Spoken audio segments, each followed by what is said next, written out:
Hello guys, good morning. So, ikwento ko pala sa inyo nung pumunta kami ng Palawan. Ito yung time nung nag-aantay kami ng eroplano. So tayo picture muna para may ebidensya na mayroong Puerto Princesa sa likod ko.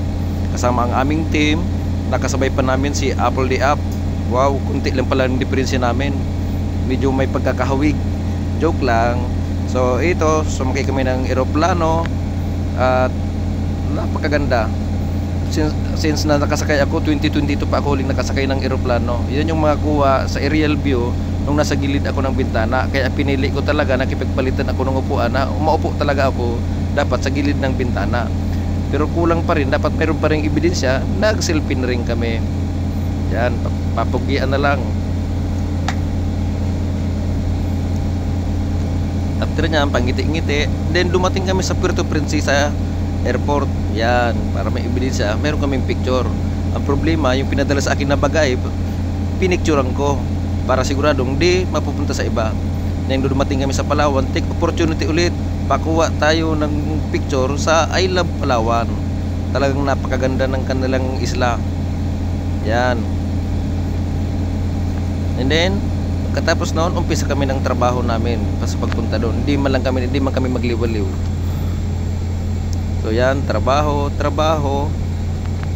So sige lang, trabaho lang. Picture, nanginig yung kamay ko dyan, kasusulat sa dami nila. Pero mga snappy talaga yung mga kasundaluhan natin dyan sa Palawan.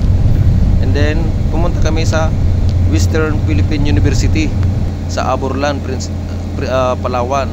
Then tinignan namin ang mga performance ng mga snapping kadete ng Western Philippines University mula sa 4th class at saka sa 1st class. So ayan, nag-lecture and then i-connect namin para masiguradong naka-align.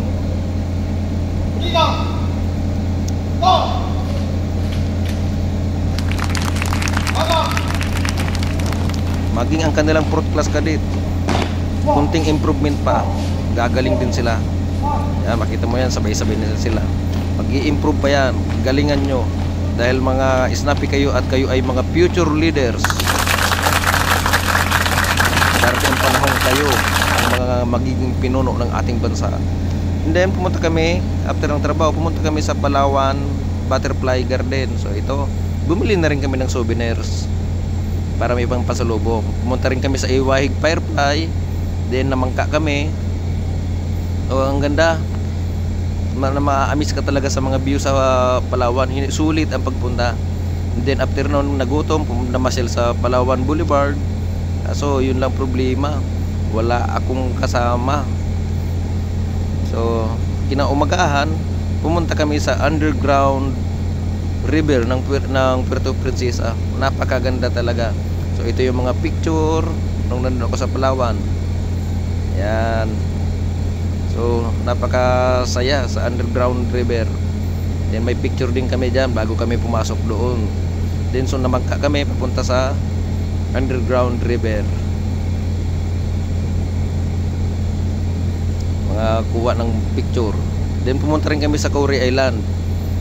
Dahil sa sobrang ganda ng island, maraming mga naka-bikini, mas gugustuhin ko pang maglakad kisa lumangoy. So doon ko rin natagpuan ang aking kasintahan. Ang puti niya, kaso tinatanong ko po anong pangalan, di sumasagot. Hanggang sa ngayon, di pa sumasagot.